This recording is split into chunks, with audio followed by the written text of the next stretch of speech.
On today's video, I was watching an interview from Anna Kasparian from the Young Turks. She was talking about this whole political division, which has been the main talking points for my channel. The fact that there's too much division in the US. And you notice, especially when you make videos that tend to be either maybe calling out a little bit from the right, calling out a little bit from the left. You see people in the comments feel like they're being attacked, like if Donald Trump or Kamala Harris is part of their family or something. And she's expressing the same feeling that I have. The fact that whenever people think of the Democrats as a right winger, you will think the worst example of the left. And then from the Democrat perspective, when you see someone on the Republican side, you think of the worst of the worst. And it's definitely a wrong perspective, because when you talk to day-to-day people, there's many people that are Republicans and Democrats that don't behave like that. Most people are center-right, center-left, and they have slightly different directions how they want the country to go. And this whole idea, how they're trying to project this whole division in the country, it is wrong. And I think it's going to be one of the biggest dangers that we have overall, because there's echo chambers from both sides where I'm pretty sure you guys have noticed that you have people that they just tell you what you want to hear, and the things that they say don't happen, and then they want to blame something else, and the same happens to both sides. And echo chambers are a bad thing, because at the end we are in a country of 320 plus million people, and we have to find a more balanced approach. The last thing anyone wants is the U.S. ending up in a civil war for both sides not talking to each other and electing people that are going to escalate those situations. So I'm going to bring you here the clip where she was talking about her positions and how she's been feeling for years.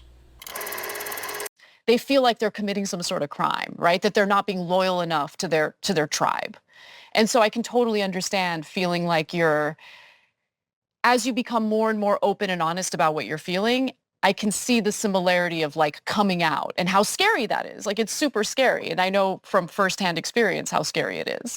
I've watched videos of you a year ago, and you essentially talk about feeling politically orphaned. Homeless. Yeah. But you identify still on the left. Talk to me about where you're at.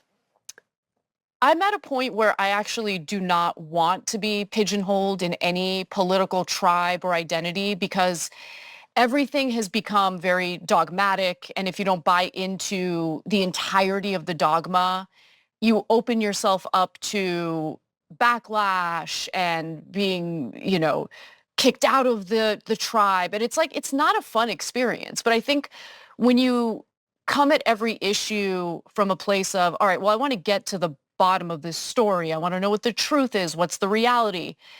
That, first of all, allows for more exploring and understanding. And I can't emphasize enough how much happier you become once you have a better understanding of the world around you and those you disagree with politically. Because right now there's, in my opinion, this effort to like really demonize and even dehumanize the other side. And there's a lot of fear mongering going on. And if you have bought into that narrative, then you're going to walk through life thinking that half the country is full of like neo-Nazis, and, they're going to want to harm you. They're going to want to, destroy the country. And I just don't think that's a healthy way of looking at the other side. I think that there are gradations. I think there are, of course, extremes, but I don't think the extreme should be used to paint a picture of the entirety of the Republican voting base or vice versa. Exactly as I was saying a second ago, she feels exactly the same way that I feel. The fact that people think anyone on the right is a Nazi or anyone on the left is a communist, it is the wrong idea. It is the wrong approach that we should have in this country. We should have a dialogue between both sides to prevent any escalations from happening. People don't look far enough into history. And how do you think the German people, to a certain extent, were convinced to cause the Holocaust? How do you think the communists were able to murder millions of people during the communist revolution? Because you demonize the other side. You think those people are less than humans. And you end up having people that are willing to take action on those ideas. The same attempts that have been happening with Donald Trump. Despite how you feel about Donald Trump and some of the rhetoric that he has used, which we all can agree has been wrong, but the problem is the other side has been as savage as well. So it's not how you it's not how you fix the situation. It's like you're trying to solve a problem between two people. It's not, you don't fix the problem by calling each other names. You try to find what we have in common. How can we fix the situation? How can we avoid escalation? How can we avoid making the situation worse? And that's exactly how she's feeling, and that's how I've been feeling for the past 2-3 years, because I tend to lean right economically, but I don't agree with many things that the right are doing or the right are saying. But then I look to the left, and then I'm seeing all the tribal stuff that I'm like, where's the center? That's why on the previous video that I made, where are the liberals? We need to find more people in the center. And I got here another second clip from that interview that she also makes other points around the same topic, around division, and how unhealthy that is for the United States.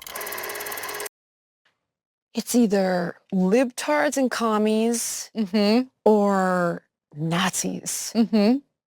That binary way of thinking is just not rooted in reality at all. Not at all. Yeah. And that's why when I've watched you debate with Ben Shapiro, and even the preamble you guys have had for 10 minutes about, I really enjoyed the relationship that we have. I really enjoyed that we can have this civil discourse. I really like you as a person. And then it's like, and you still like each other. Yeah. It's so comforting. I can't even tell you. Well, I think that's how political discussions used to happen in the country. I mean, I don't know when it changed to the point where if you disagree with someone politically, well, that means that you can no longer be friendly to each other. You can't be friends. I mean, during the Trump era, so many families were torn apart over political disagreements. And by the way, I'm speaking all high and mighty. I just want to take a moment to take ownership of the fact that I fully bought into that mind frame. Like, I totally bought into that.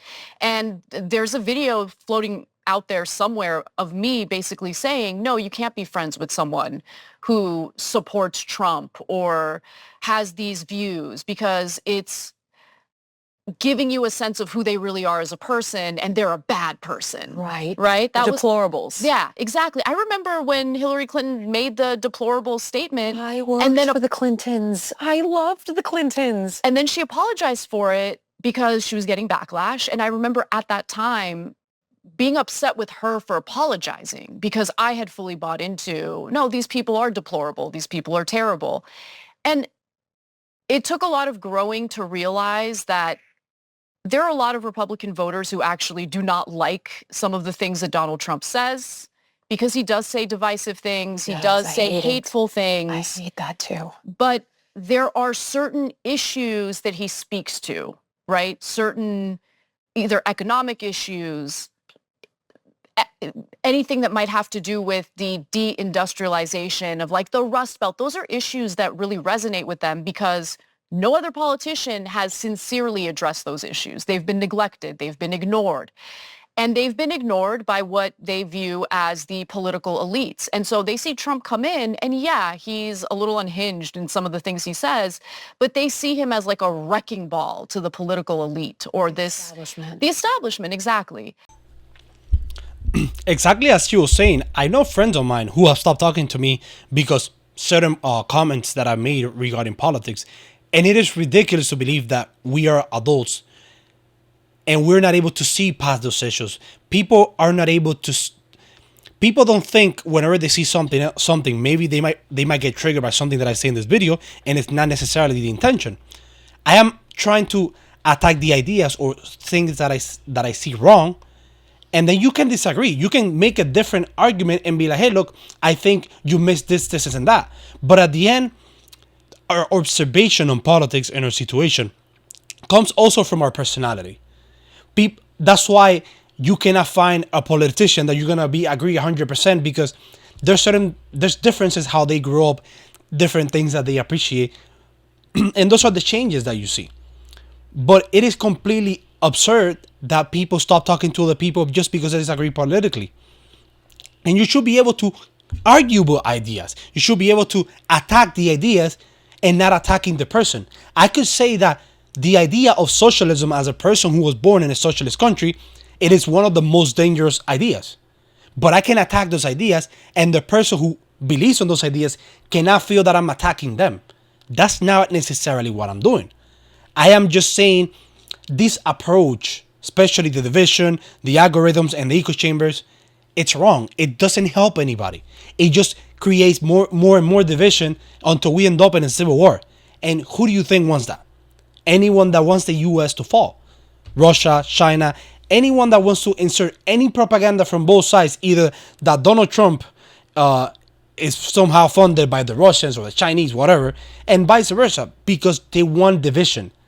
If the United States is united, as it should be, they don't stand a chance. They don't stand a chance because we have the innovation, we have the cultural advantage, and many great things are developed in the U.S. that help other people in the world.